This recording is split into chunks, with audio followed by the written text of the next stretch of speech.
السلام علیکم معززین، جیسے کہ آپ جانتے ہیں کہ بالی ووڈ اور ہالی ووڈ کا ٹائم تمام ہو چکا ہے۔ اب یہ جو دور ہے وہ ہے ترکش ڈراموں کا۔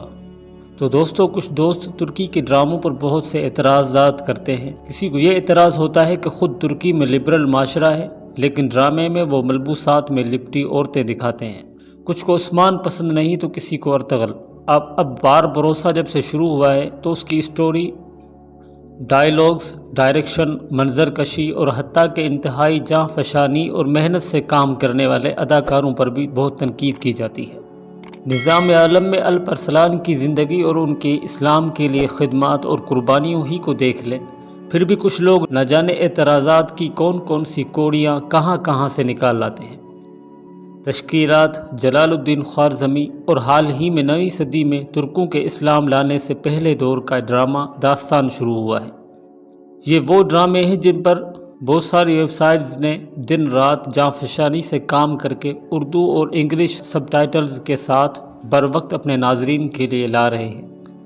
لیکن پھر بھی کسی کو اعتراض ہے کہ ایک ہی جیسے موضوع پر ایک کے بعد ایک ڈرامہ آ رہا ہے، وقت گزرنے کی رفتار بہت آہستہ ہے، ایک کردار کی تفصیلات میں جایا جاتا ہے۔ تو دوستو، آئیے آج اس موضوع پر بات کر لیتے ہیں۔ جیسا کہ آپ سب جانتے ہیں کہ ڈرامہ انڈسٹری ایک وسیع انڈسٹری ہے۔ ڈرامہ ایک موضوع پر مخصوص ٹائم پر مبنی کہانی ہوتی ہے، جبکہ ایک ڈرامہ سیریز میں ہر قسط میں مختلف موضوعات ہوتے ہیں۔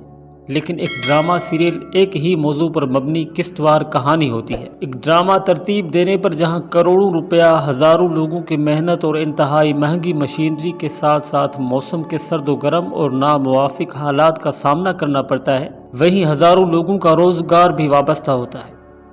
اب ڈیرلش ارطغرل غازی سے لے کر ڈرامہ داستان تک کروڑوں روپیہ خرچ کر کے ہزاروں لوگوں کی محنت سے یہ ڈرامے بے مقصد تو نہیں بنائے گئے، یقیناً نہیں۔ ان کے پیچھے چھپے مقاصد جانے۔ یہ وہ ریمائنڈرز ہیں جو دنیا بھر کے مسلمانوں کو ان کی کھوئی ہوئی تہذیب، ان کے اسلاف کی شان و شوکت اور اس عظیم دور کی یاد دلاتے ہیں جب اغیار کے دلوں میں تو کیا روحوں تک میں ان کی بہادری، دلیری اور انصاف کی دہشت کی دھاگ بیٹھی تھی۔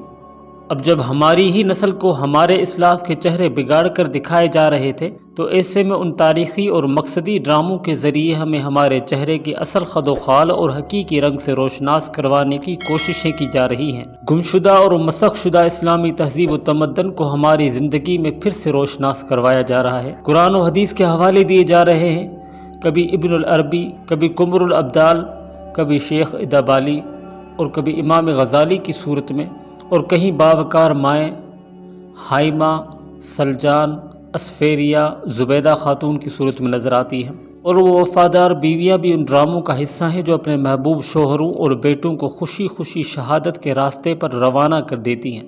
تو دوستو، ان ڈراموں کو محبت، شوق اور لگن سے دیکھیں اور ان میں چھپے پیغام کو سمجھیں۔ یہ صرف ترکی ہی کے ڈرامے نہیں بلکہ پورے عالم اسلام کے دلوں پر اور روحوں پر ایمان بیدار کرنے کی دستک ہے۔ اسلام کے مدھم پڑتی ہوئی روشنی کو لو دینے والے ڈرامے ہیں، دلوں میں لگے زنگ اتارنے اور روحیں بیدار کرنے والے ہمارے شاندار ماضی کی، ہماری اسلاف کی اعلیٰ ترین روشن مثالیں ہیں۔ انہیں پذیرائی دیں، انہیں نہ صرف دیکھیں بلکہ اپنے عملی زندگیوں میں بھی انہیں لاگو کریں۔ وقت آئے گا یہی ڈرامے ہماری رہبری اور رہنمائی کریں گے۔ نیک تمناؤں کے ساتھ اپنا دھیان رکھیے گا، دعاؤں میں یاد رکھیے گا۔ مزید انفارمیٹیو ویڈیوز دیکھنے کے لیے ہمارے چینل کو سبسکرائب کر کے بیل آئیکن ضرور پریس کیجیے گا۔ ملیں گے بہت جلد ایک نیو ویڈیو کے ساتھ، تب تک اپنا بہت سا خیال رکھیے گا اور اپنے اس چینل کا بھی۔ خدا حافظ۔